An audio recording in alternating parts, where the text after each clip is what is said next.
జంగా కృష్ణమూర్తికి తిరుమలలో స్థలం కేటాయింపు నిలిపివేయటం దారుణం అని మండిపడ్డారు మాజీ మంత్రి కారుమూరి నాగేశ్వరరావు.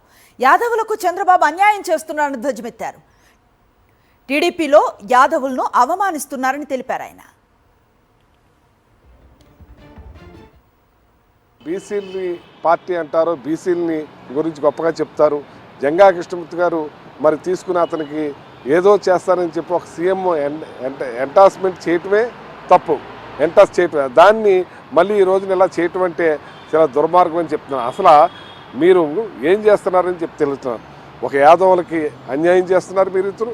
అలాగే యనమల రామకృష్ణ గారి వల్లే ఇవాళ చంద్రబాబు నాయుడు గారు ముఖ్యమంత్రిగా ఉన్నారంటే అటువంటి యనమల రామకృష్ణ గారు కూడా ఇప్పుడు పక్కన పెట్టేసి ఆయన మీద కూడా రకరకాల రాతలు రాసి అతను అవమానించే విధంగా యాదవుల్ని, మరి యాదవుల్లో మరి మీ పార్టీలో పెద్ద సీనియర్ మ్యాను, మరి మీరు ముఖ్యమంత్రి అవటానికి కారకుడు, అటువంటి వ్యక్తిని కూడా మీరు పక్కన పెట్టి మరి అలాగే ఎలా బీసీలని తోకలు కట్ చేస్తాం, తాట తీస్తామని చెప్పి రకరకాలుగా మీరు బీసీలని వాడుకుంటూ బీసీలని తిడుతూ మరి చంద్రబాబు నాయుడు గారికి మరి తెలియాలి ఇలాంటి